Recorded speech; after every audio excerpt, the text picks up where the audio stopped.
إما كانوا أضيق وان شعلي الحمد لله لكن إنه يسوي شعلي ما عدن كرو أما أرن كرو شعلي يعني ما إمك أضيق قاعد هذا وده توكل ما عدين كثير كتشعلي ما عدن كرو سببتنا سببتنا عدن كرو لا يوحويان ها دي وعادي وهذه كرتها هي سببتنا عدن كرو لا يوحويان ها إن قفكي موبل باستعمالها وحن وضنايا أنا وأنا جالس كده أي موبل كيد إنه موبل كيس كده يو إنه وحن دونيو يا موبل هالشيء يقول إنه موبل كان كقبابة وحن وقش كسنة هاي قفكم مركو حتى عصام موبل هو فرستان ميل بابي حنو تبع تيك توك بس وقلت أدو هبي سكرجي وقروح بدن بيناق وحن كوري سك هالي سوي استاج ساتر واركي أدو كله وابو داله وسيحنا يابا walaalaha aynu halkan ku walaalownay waxaan idin leeyahay isku soo laabad wanaagsan idinkoo caafimaad qaba annagoo caafimaad qabna dhamaanteen soo dhawaada baan idin leeyahay muuqaalkani waxaan uga hadlayaa dabcan in dumarkeenu ay qaataan caado xun taasoo ah in markastaba raggu ay kula xisaabtamaan jeebkiisa yuusan wax ku harin hadda dhageyso una fiirso jeebka ninka yuusan waxba ku harin sababtuna wax kala maaha waxay hadalhayn hore u jiri jirtay ee hore u baxay ayay ku dhageeno taasoo ah yacni dumarka ninka ragga xilliga uu ka tagayo waa xilligu dhaqaale yeesho jeebku ka qooqaabay yiraahdeen dumarku kow kadibna waxay qaateen yacni dardaarankii noocaas ahaa oo waxay kulligoodba markii ay guur yagleelaan iska dhaadhiciyaan ninkaagu yuusan dhaqaale kugu yeelan suu mid kale labaad kugu keenin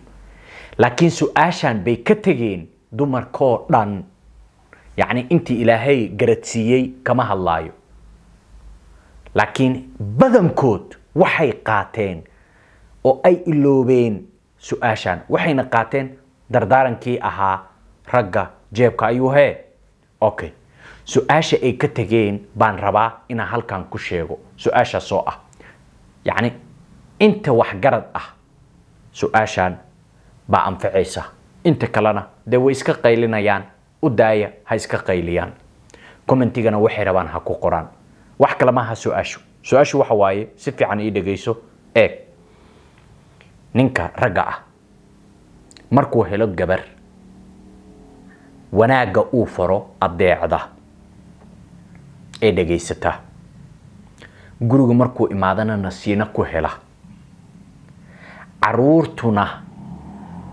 xanaano gaar ah helaan xanaanada aan ka hadlaya caruurtu waxa weeye gabadha Soomaaliyeed ayadaa hooyo u ah guriga ay joogto markaa caruurtaasi haddii aad rabtaan hal mid baan idin sheegaya waxaad aragteen ciyaal weero waxaad aragteen dhalinyaro dhib badan sababtu wax kale ma waxaa lumay yacni hooyooyinkii qiimaha lahaa ee jiilkeeni hooyooyinkii jiray baa hadda dhumaya oo tagaya gabdhaha hadda taagan waxa ay ku saameyn noqdeen in ay social media daba ordaan waxaa meesha ka baxay in barbaarintii caruurta annaga hooyooyinkeena qaabkay noo barbaarin jireen inaan hadda loo barbaarinin taasoo ah in cunuga uusan helin sheeko iyo xanaano wanaagsan lagu barbaariyo canugaasi okay haddii cunugaagii aad adiga dhashay la xanaaneeyo adigii lagu dhageysto odaygii ahaa wanaaga iyo samafalka khayrka ah lagugu adeeco boqorad baad haysataa adigana king baa tahay boqor baa tahay su-aasha taalla marka waxay tahay adinkoo boqor iyo boqorad isku ah miyaad dooran kartaa in gurigaasi boqorad kale labaad timaado inta caqli leh waa maya hadda aynu si fiican isku ogaano inta caqliga leh waxay leeyihiin may sababtu maxay tahay ninkan boqorad buu haystaa mid kaafisay oo deeqday buu gacanta ku haystaa kadibna waxaa meesha ka baxaya in ay imaado ninkaagu hadduu dhaqaale leeyahay hee naag kale labaad uu guursanaya meesha ka baxaysaa hadal yaan idinku daalinin doodan oo ay Universal TV qabatay ayaa waxaaba arkaysaaba in dumarkii ay u fakfakanayaan ragga ogow midna ninkaagu haddii dhaqaalihiisa aad ka fakari weyso stress baa kaa dilaya kow degdeg buu u duqoobayaa ilaah hadduu ku roon yahay dhaqaale daradii ku dhacday wuu ku waalan karaa cilad kastaa ku dhici karta wuu isla hadli karaa ogow nin un waa nin haddii caruurtaasi aabbihii ka adkaan lahaa ee haysan lahaa ee biilan lahaa haddaad dedejiso ogow mid kala kuu imaane caruurtaana kugu rabin dabadana kaa harantinayo bal ila dhegaysta ninka waa jeebkiisun baa lala socdaa inkamka soo gelaya aniguba dee dakhligiisa qayb baan ka aho xaaskiisii baan ahay $1 hadduu soo galo waa laga siibaa un si aanu gabadh kale u guursan markaa kaale ma waxaad doonaysaa iikaadii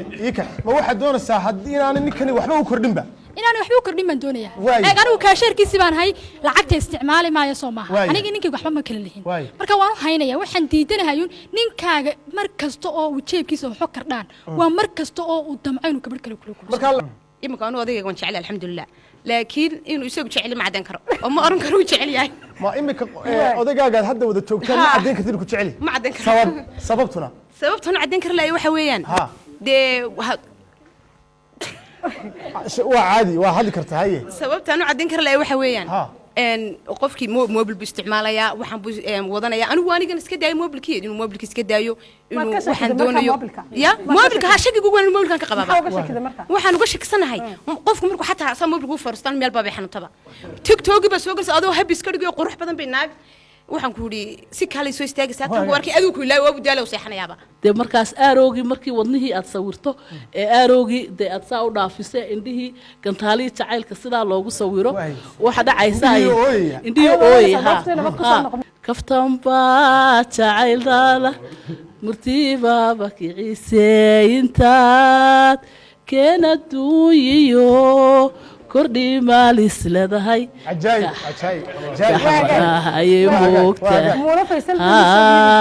kaxbanahaye moogtahay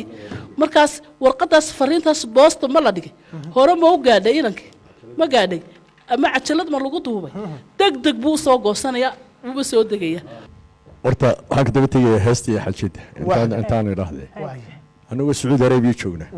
ayaa heestaasi soo baxday berigaa cajalada yar baa la isu diri jiro waa garansar kodho yara cajalada lahaa waa dhegeysan ma guryaha waxaa lagu seexan jiray 20 qof odayaal meedhan oo odayaashii hore aad garanaysiyo dhalinyarana anoo markaa ciyaal suula ana la geeyay meesha inaan wax ku barano heestaas aad ugu soo baxday odayaasha markaa dhalinyaro aniga nin kale meesha joogna heestii baa la saaray meesha waxa dhahaan adeer noo sheeg inta maxay leedahay saan ku yiri waxay leedahay keligay sariirtaan kududaayay moogtay kurba mala caruurtu والله وارنتيده بوري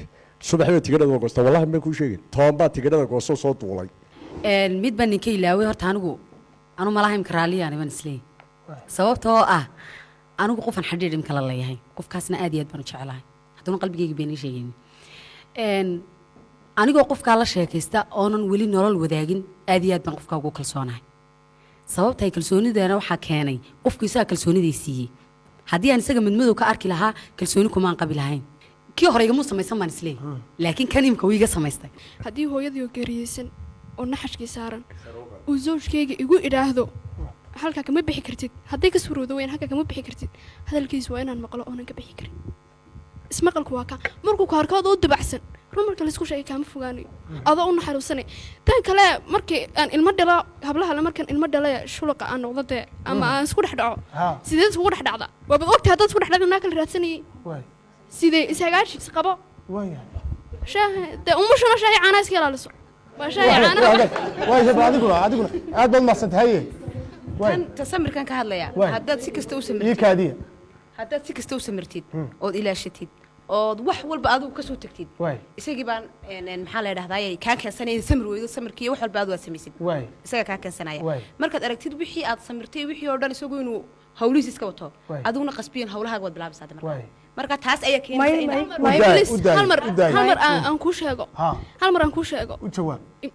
qofkan oo dunida qofkan aad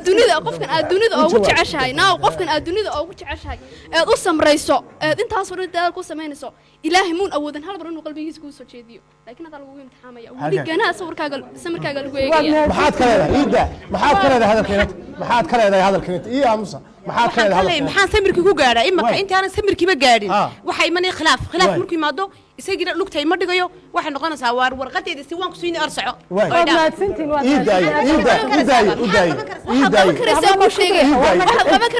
waxaad ku sheegaya ha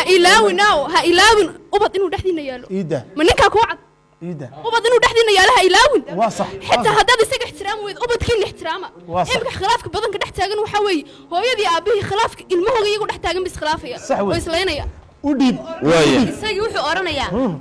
oranayaa ubad kale waad heli gabar kale waad heli tan way buuq badan taa ku dhaafto tan kale uu doonanaya buuq iyo qaylo ma laha iyadu digan aad ku jirtaan sheekada maxaad xaqiiqada uga hadli weydeen maxaa keenay inidaan aad ku sheekaysataan sheeke iyo mal-awaal aan jirin oo aad uga hadli weydeen waxyaabo badan uu ii sheegay baan jirayn waxyaabo badan oon markaa ka wada hadalay baan jirayn markaa halkaas ayuu ka imanayaa burburka iyo isfahan waagu dumarkana hal mid ma odhanayaayo waxaan leeyahay horta bisad ha noqonina bisadu waxaa la yidhahdaa kalluunka ay aad bay u jeceshahay haddana inay biyaha gasho ma doonto way nacab tahay bisadu raaxada aad bay u jeceshahay oo meel dugsoon oo furaash inay seexato aad bay u jeceshahay haddana iyadu guri may tabcanin tacabna ma taqaano watay saaxiibada qaaliga ah aad iyo aad baa u mahadsantihiin haddaa halkaa ila soo gaarteen waxaa codsiga ah facebooka iyo youtube-kaba inaa follow iyo subscribe-ta i wada siisaan sidoo kalena waxaa codsiga ah aragtidaada inaad commentiga ku qorto like-ta iyo love-kuna muuqaalka ayuu sare u qaadaa tanii mar kale muuqaal noocan oo kale ha ku kulmi doono waxaa idinkaga tegayaa inuu rabbi subxaana wa tacaala naga raali noqdo